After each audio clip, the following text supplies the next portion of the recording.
Iharap ko po sa inyo si Gerald at si Lizette. Tingnan niyo naman ba, halatang in love. Masaya tayo for them. Pasalubungan ng masayang palakpakan. Kung merong pinakamasaya sa oras na to, sila yon. This is your day. This is your big day. This is your wedding day.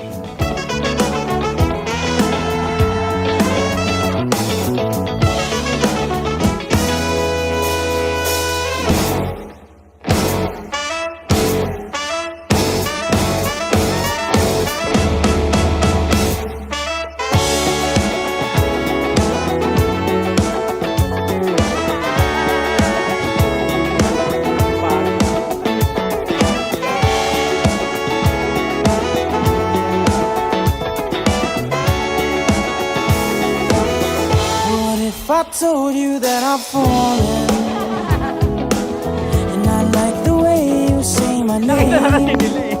My heart skips a beat when I hear you calling, and I like that it won't go away. But never mind, don't wanna get Dear love, today I'll marry my best friend and soulmate. Excited na akong makasama ka habang buhay. Counting down every seconds until I say I do. I love you every day. falling. Hindi ko kita kung ano, hindi ko kita. Ah! Damn, funny. Gusto talagang tuwirin yung bukas, guys.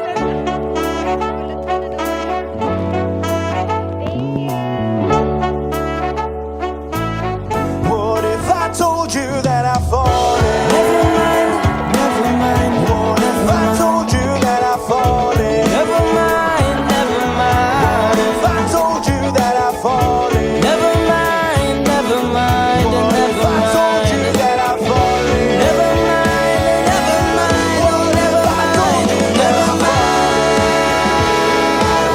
What if I told you never mind? What if I told you never mind? I said never mind. I shouldn't tell you that I've fallen.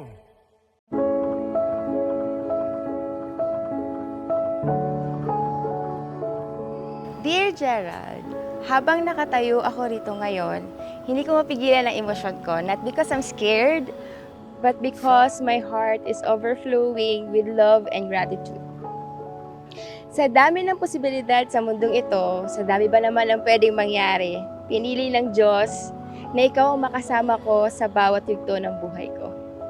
Mahal ko, from the very first moment you entered my life, I never imagined that a simple hello would change me and lead to a lifetime.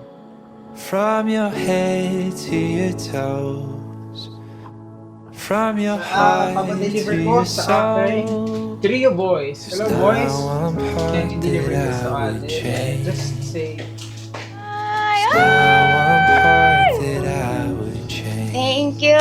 Thank you so much. Ang laki naman. To your heart for the light. There's not one part that I would change. There's not one part that I would change. thank you kasi every time na may fallback, lagi ko kayo na uuwian. Kapag may lungkot ako, nasi-share ko. Pag may problema, nasasabi ko. Lagi kayong ready makinig. Lagi kayong nandyan para unawain kami. Thank you so much. Hindi lang para sa akin, kundi para din sa mga kapatid ko. Kasi nakita ko kung paano nyo tinaguhit kaming magkakapatid. Thank you so much. Sa'yo din, Papi. Thank you so much, Daddy. I love you so much. There's not one part that I would change. Thank you.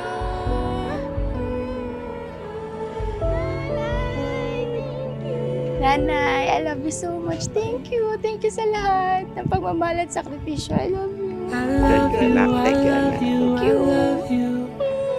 I love you, I love you, I love you.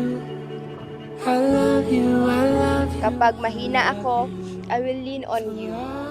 kapag ikaw napagod, hahawakan ko ang kamay mo at ipapaalala sa'yo na kakayanan natin ang lahat ng magkasama. I love you, I love you, I love you.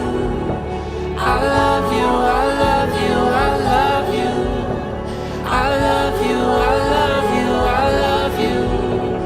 For all my days. I love you, I love you, I love you. I love you, I love you, I love you. I love you, I love you, I love you for all my days. I love you, I love you, I love you. I love you, I love you, I love you. I love you, I love you, I love you for all my days. Maria Lizette, sumasang-ayon ka ba na maging asawa si Gerald na narito ngayon alinsunod sa batas at mga lituntunin ng ating banal na simbahan? Opo, Father. Buong puso ba, Liz, ang pagkakaloob mo kay Jen na kanya ng iyong sarili bilang kanyang may bahay? Opo, Father. Nakalaan ka bang malikatin sa piling niya ang pananagutan ng buhay may asawa? Opo, Father. I love you more than anything in this world. So from now on, know when I say I love you more, I don't say it out of habit. I say it as a reminder of this day. Truth that you is the best thing that happened to my life.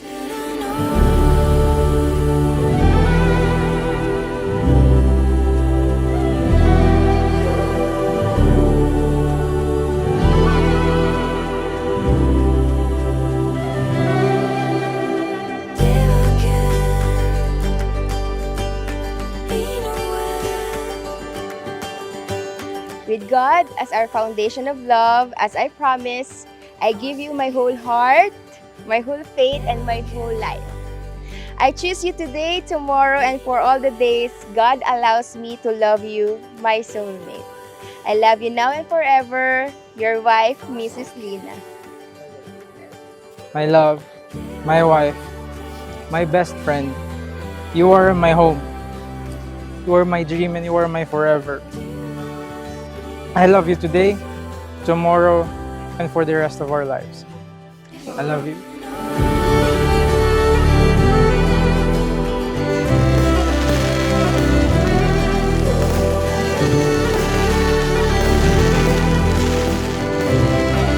Gerald, ikaw ba naman ay sumasang-ayon din na maging may bahay si Maria Lizette na narito ngayon, alinsunod sa batas at mga lituntunin ng ating banal na simbahan? Opo, Father. Buong puso ba, Je, ang pagkakaloob mo kay Liz ng iyong sarili bilang kanyang asawa? Opo, Father. Ikaw ba'y nakalaang balikatin sa piling niya ang pananagutan ng buhay may asawa? Opo, Father. Is it